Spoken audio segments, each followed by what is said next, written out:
போற்றி. ஐயா, எனக்கு சிவராத்திரி அன்னைக்கு எனக்கு ஒரு புரிதல் கிடைச்சது. அந்த தவத்தில் உட்கார்ந்துட்டு இருக்கும்போது சில அனுபவங்கள் கிடைச்சது. அதை உங்கள்கிட்ட பகிர்ந்துக்கலாம் அப்படிங்கிறதையும், இதனால இன்னும் 2-3 பேருக்கு தெளிவு கிடைக்கலாம் அப்படிங்கிற ஒரு நான் நினைக்கிறேன்.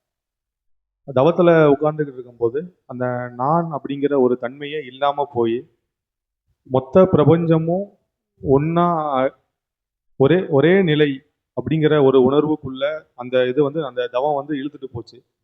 அங்கே ஆற்றல்கள் நிறைய இருந்தது. ஆனால் என்ன ஆற்றல் இருந்தாலும் அது தன்னை அடையாளப்படுத்தாத ஒரு ஆற்றலாக இருந்து அது ஒரு அன்பு மயமாக இயங்கிக்கிட்டு இருந்ததை அன்னைக்கு என்னால் உணர முடிஞ்சது. அதோட இயக்கமே முழுவதுமான ஒரு அன்பு தான். அங்கே நான் இல்லாத போது முழுசா அங்கே அன்பு மட்டும்தான் இருக்கு. அந்த அன்பு தான் ஆட்சி செய்யுது அப்படிங்கிறத ஒரு புரிதல் அன்னைக்கு எனக்கு கிடைச்சது. அதை அகத்திய பெருமான்டையும் சிவமகா வாழை சித்தத்தையும் உங்கள்கிட்ட பகிர்ந்துக்கலாம் அப்படின்னு.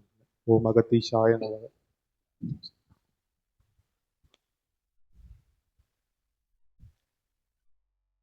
அணுக்கரக நிலையோடு ஆற்றல் மிகு பெருமகா சிவநிலையோடு அவன் கரம் உயர்த்துகின்ற பொழுது பெறுகின்ற அணுக்கரக ஜோதி நிலைதனை பெற்று உயர்நிலையாய் இகலோக பணியாற்றிய பொழுதும் எங்கு தேடியும் கிடைக்காத ஒரு இறை பேராற்றலினுடைய உச்சகட்ட அமைதி நிலை, அன்பு நிலை, அணுக்கரக சாம்ராஜ்யம் அரசாளும் உயர்நிலை கொண்ட சபையாக இச்சபையை ஏற்று வளம் வருகின்ற சீடர் தம்பதியருக்கும் மழலைக்கும் அகத்தியன் நல்லாசி வழங்கும். உயர்மகா சச்சங்கங்கள் கண்டு தனது இல்லத்திற்கு சித்தனோடு சீடர்கள் சூட்சமமாக இறை கணங்கள் எல்லாம் உள்வந்து அமர்ந்திருந்த அணுக்கரக ஆற்றலோடு சபரிமலை சாஸ்தாவினுடைய அணுக்கரக பேராற்றல் உள்ளிருந்து இயக்க நிலையில்லா இயக்கத்தை சிவராத்திரி பெருவிழாவில் கண்டாய். அத்தகைய இயக்க நிலை எதிலிருந்து இயங்குகின்றது? அன்பு என்ற அத்தகைய ஓர் எழுத்துக்குள் இருந்துதான் பிரபஞ்சம் இயங்குகின்றது, பிரபஞ்சம் இயக்கப்படுகின்றது. பிரபஞ்ச மகாசபையையும் அத்தகைய அன்பு என்ற ஒற்றை சொல்தான் இயக்குகின்றது, வாழும் குருவினுடைய வடிவத்தில் என்று ஏற்றுக்கொண்டதை, அறிந்து கொண்டதை, தெரிந்து கொண்டதை கூறிய சீடனே வாழ்த்துகின்றோம். அகத்தியன் தற்பொழுதுதான் கூறினோம், அகத்தியத்தை தெரியும், அகத்தியத்தை காணவில்லை, கண்டுகொண்டாய் என்று. அன்பு என்பது, இயக்கம் என்பது, சிவம் என்பது, பிரபஞ்சம் என்பது தெரியும், அறிந்தது சிவ இரவு பெருவிழாவில் இருந்து அகத்தியன்.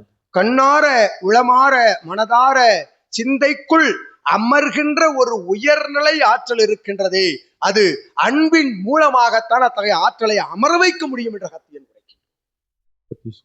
ஒருவன் உரைப்பது செவிகளில் விழும், செவிக்குள்ளிருந்து மற்றொரு செவி வழி செல்லும், அது உரைத்தது நினைவில் இருக்கும். அவ்வார்த்தை பதிந்ததா சிந்தைக்குள், அவ்வார்த்தை உள்ளுக்குள் அமிழ்த்தப்பட்டதா? அது எவரால் அமிழ்த்தப்பட வேண்டும்? எவன் செவிகளுக்குள் நுழைகின்றதோ அவன்தான் அதனை அமிழ்த்து வைக்க வேண்டும் என்ற அந்நிலைதனை பெற்றதை, அறிந்ததை, கேட்டதை, தெரிந்ததை உள்ளுக்குள் அமிழ்த்தி வைக்க வைக்க வைக்க அதிலிருந்து எழுகின்ற உயர் ஜோதிதான் ஒரு அன்பு நிலை கொண்ட ஜோதி என்ற அகத்தியன்.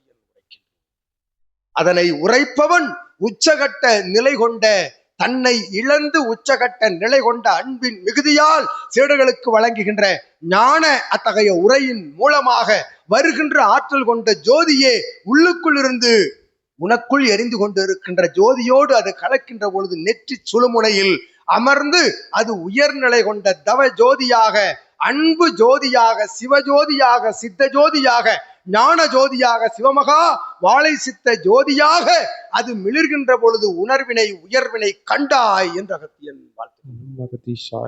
அதனை பெற்ற சீடனாய் வளம் வரும் உமக்கு நல் ஆசிகள் வழங்கி அமர்கின்றோம்.